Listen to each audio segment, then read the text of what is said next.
Salam sadis, salam hari Kamis. Ketemu lagi di channel Sayur Bening. Nggak terasa cepet ya, waktu udah hari Kamis lagi, udah malam Jumat lagi. Ah, ini saya buat video kripto di market cap di 1 triliun,232 billion, volume 45,6 billion, dominance 47,2,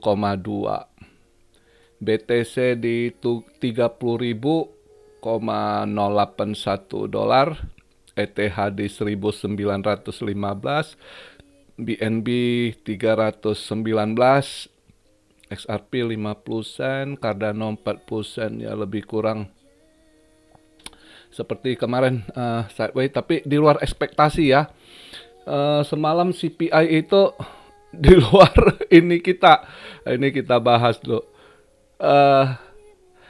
Di core-nya itu, kalau core CPI di situ ada kenaikan sedikit ya, terus ini yang drop sekali CPI-nya ya, berarti core ya di situ belum termasuk hitungan gasolin ya kan, beberapa hal jadi nggak termasuk. Nah, kemungkinan turun terbesar kali ini 1%, yang dari 6% langsung ke 5 gitu ya kan, yang dimana perkiraan kita pikir jangankan 5%, kemarin itu saya pikir andai kata dia bener drop ke 52 aja, market akan terbang. Ternyata nggak terbang, market malah dia naik bentar dikit dia naik terus drop balik gitu ya kan. Justru emas disorong tiba-tiba ke atas ya, bandar kejar liquid lah, makan atas bawah, dia sorong ke atas, selang 1 jam pelan-pelan turun balik gitu ya kan. Jadi kalau dilihat market kemarin itu udah kelihatan sekali bahwasannya market ini bukan retail yang main. Jadi berarti retail sebenarnya nggak ada yang bayar gitu. Ini setelan bandar gitu, ya kan? Berarti retail masih out of market gitu, ya. Karena biasanya kalau udah begitu, kalau memang retail para ini ikut market, kemarin itu udah pasti hijau tebal gitu dengan dropnya begitu, ya kan? Paling nggak dia ada volatile, tiba-tiba naik tinggi terus ke andai kata ini juga. Tapi semalam itu nggak terlalu ini, walaupun drop sampai segitu, nggak istilahnya reaksinya flat gitu. Ya, stock market juga flat gitu, naik dikit terus dia drop balik gitu, ya kan. Jadi kelihatan sekali kalau market sekarang ini ya bandar, market maker yang setel ya, cari liquid lah atas bawah. Bukan berarti di sini satu hal yang kita tahu bahwasanya para retail sudah out dari market kondisi begini. Jadi pada masih takut mereka ya, yang jelas resesi ya kan. Nah, terus yang saya mau bahas juga setelah itu, dari CPI ini kalau begitu udah nggak ngaruh ke market, itu kita udah lihat apa yang terjadi di market sekarang, para pelaku pasar gitu. Berarti pelaku pasar mereka nggak peduli ya kan, ternyata mereka udah out, mereka lihat justru emas yang masih agak ini stabil kondisinya gitu ya, yang berarti banyak. Terus dengan ditunjangnya keluarnya semalam data FOMC meeting minutes, yaitu laporan hasil pertemuan bulan kemarin itu, di situ ternyata apa yang dilihat kesimpulannya ya, yang kita lihat itu ternyata Fed akui sudah resesi masuk, tapi mereka dengan kata mild recession, masih mild resesinya ya kan, pokoknya suka-suka mereka lah, whatever ya kan. Nah, terus di situ juga ada kesepakatan Fed masih kemungkinan akan naikkan 0,25 basis point lagi rate hike-nya gitu ya. Jadi ada member hampir rata-rata masih sepakat bisa naikkan 0,25. Nah, di sinilah keluar data FOMC ini semalam market malah lebih turun gitu. Ya kan?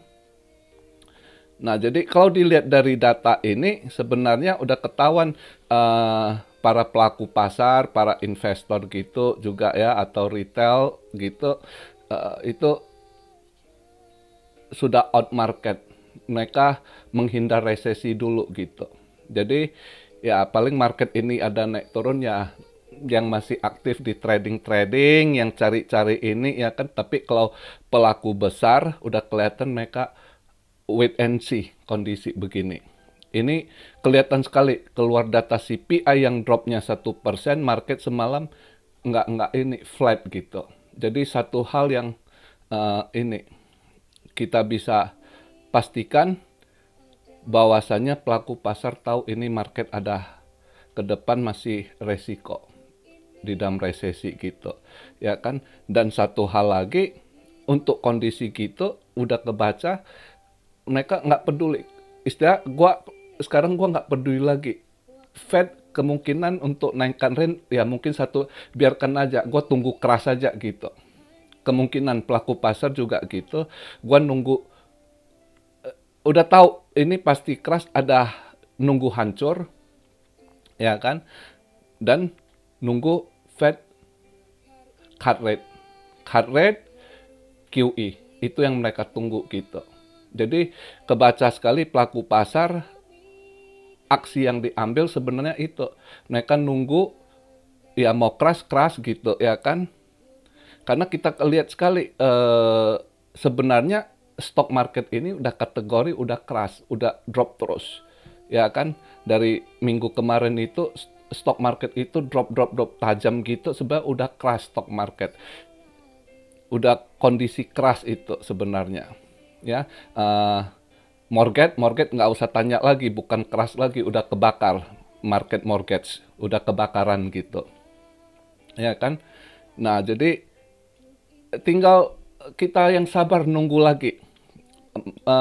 Beberapa bulan lagi ini dia bisa ini sampai memang kondisi udah dia nggak bisa ini semua pada nunggu di situ baru tunggu dia cut rate gitu. Ini kemungkinan kalaupun memang kalau dilihat dari dikeluarnya laporan pertemuan ini FOMC meeting minute-nya keluar. Kalau memang dia masih mau naikkan, andai kata lihat dia kondisi ini ya sekali lagi itu berarti sekali lagi atau bisa saja sebelum nanti bulan Mei ada yang collapse lagi atau udah ini ya mungkin dia pause. Tapi kalau lihat laporan minutes-nya terus juga 2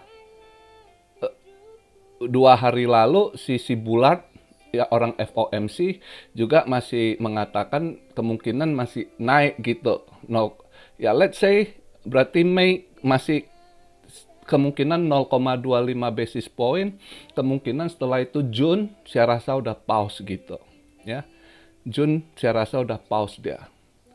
Nah, andai kata dia pause, kapan dia pivot cut rate itu yang kita nggak tahu. Ya kan? Bisa saja saat cut rate market sempat drop dulu gitu. Tapi kalau dia bilang QE, andai kata Fed lakukan quantitative easing, di situ market akan rally lagi. Itu yang ditunggu. Jadi saya rasa pelaku pasar nunggu Fed QE. Cut rate QE. Itu yang mereka tunggu gitu. Ya kan? Baru market, ya kita lihatlah di bulan berapa atau apakah di kuartal 3 atau di summer ini di Juli kita nggak tahu. Kita lihat aja yang penting sabar kondisi begini ya kan. Yang penting kalau udah tanggung. Ini permainan udah istilahnya udah di penghujung juga. Buat saya sih tunggu reaksi kegagalan Fed aja gitu. Gagal yang artinya dia harus QE gitu. Ya kan, gagal penekanannya karena kalau lihat dari core-nya itu inflation masih besar kemungkinan ke depannya akan naik gitu kalau lihat dari core CPI-nya gitu. Tapi ya itulah kita lihat kondisi mereka ke depannya apa yang dimainkan, sabar aja. Kelihatan retail ini dengan job ini yang keluar data CPI kemarin drop 1% aja, market nggak gimana, itu udah ketahuan pelaku pasar sebenarnya paus-paus gede itu mereka udah out of market, istilahnya nggak ini. Paling market ada sedikit ini ya, para trader-trader mungkin menyemarakkan market, sekalian bandar target-target yang pakai leverage besar, bandar cari liquid. Jadi kondisinya kelihatan begitu ya. Kalau malam ini kita lihat ya buat trading gitu ya, masih pengaruh malam ini angka gembel jobless. Jobless claim hari ini ya, jobless claim ada kenaikan juga ya, ada kenaikan di mana forecastnya hari ini dari minggu lalu 228.000, ada kenaikan yang di mana forecastnya diprediksi naik gitu kan 232.000 gitu ya. Terus PPI juga ya kan dari minus 0,1%, kemungkinan dia naik ke 0,1% gitu ya. Andai kata ini sesuai forecast malam ini, kalau market kripto saya rasa ya hijau sideways juga saya rasa ya. Emas kalau dilihat kondisi ini, emas mungkin akan hijau, tapi saya rasa nggak hijau tebal. Hari ini saya nggak trading emas. Semalam dapat lumayan. Semalam sebelum event saya lihat udah lumayan ininya ya, dapatlah dikit, udah saya langsung TP ya kan, terus nunggu hasil. Ternyata hasilnya volatile, dia tendang ke atas baru turun lagi ke bawah. Untung gua udah TP gitu. Jadi kalau hari ini untuk emas karena tadi saya cek emas udah plus 3 dolar something gitu, saya kurang mood lah. Saya yakin nih hijau kalau lihat dari event hari ini, forecastnya saya rasa emas masih bisa hijau dikit ya kan, tapi nggak hijau tebal gitu. Jadi ya udah tanggung sih, mending saya hari ini istirahat, nggak trading emas. Juga kalau kripto agak sulit gini dengan dia punya ini ya, mau scalping sulit, mau swing ragu kita kondisi ini gitu ya. Ini kripto sulit mau scalp ya, kita masuk BTC naik dikit, BTCD menguat, altcoin kejepit gitu ya kan. Makanya agak, kecuali ada altcoin yang mau disorong dikit, juga ini altcoin disorong juga nggak banyak kenaikannya gitu ya kan, 10%, 7%, 5% gitu. Makanya agak-agak tanggung buat swing atau buat scalping gitu. Karena andai kata saya scalping, saya juga nggak pakai leverage tinggi, paling 3 gitu. Bukan ini ya kan, swing saya gitu ya. Jadi makanya kecuali yang main leverage tinggi, dia pasang 100% ya kan. 100 kali naik 1% aja udah 100% ya kan. Kalau saya nggak ke situ gitu. Kita alon-alon asal kelakon gitu, pelan-pelan dapat dikit nggak apa-apa, yang penting stabil cuannya gitu, resikonya rendah gitu ya kan. Jadi ya lihatlah hari ini market ini, kalau yang misalnya kalian di Indo ada yang pakai aplikasi apa yang ada Platinum, kalau kalian mau trade Platinum bisa short. Saya rasa hari ini kalau Platinum saya andai kata saya punya aplikasi ada Platinum, mungkin karena saya nggak, yang di sini nggak ada Platinum saya pakai, jadi ya biarin lah. Tapi kalau kalian ada Platinum bisa short gitu ya.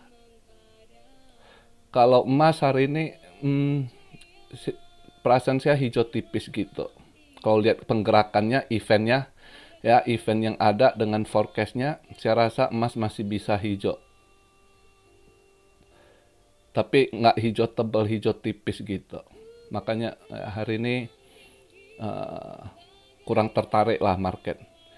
Ya lihatlah dia punya ini. Ya kalau kripto tanggung 30 ribuan gitu kan. Andai kata nanti hijau 30.200 something, 30.300 BTC-nya naik, tapi altcoin juga nggak gimana gerak. Jadi scalping atau swingnya mau cari cuan dikit, tapi nanti begitu kau andai kata BTC drop, altcoinnya dropnya lebih banyak. Makanya males belakangan ini lihat kripto mau scalping atau swing gitu. Ya kan? Ya kita lihatlah malam ini arah kemana. Sementara hari ini istirahat saya. Karena lihat marketnya kurang ada momentum gitu. Ya lihatlah malam ini jobless claim keluarnya di mana, ya kan? Terus sama ini PPI, hari ini ada PPI. Kemungkinan itu saya rasa masih ini sih, market masih ya tadi ada yang nanya kok bisa long atau gimana. Nggak yakin saya karena market gitu belum ada, karena lihat semalam dengan CPI yang drop 1% market nggak disorong aja, ya kan? Jadi ragu saya. Mending lihat weekly ini. Weekly ini bisa nggak dia nutupnya duduk di 30.000 ke atas gitu. Ya kan?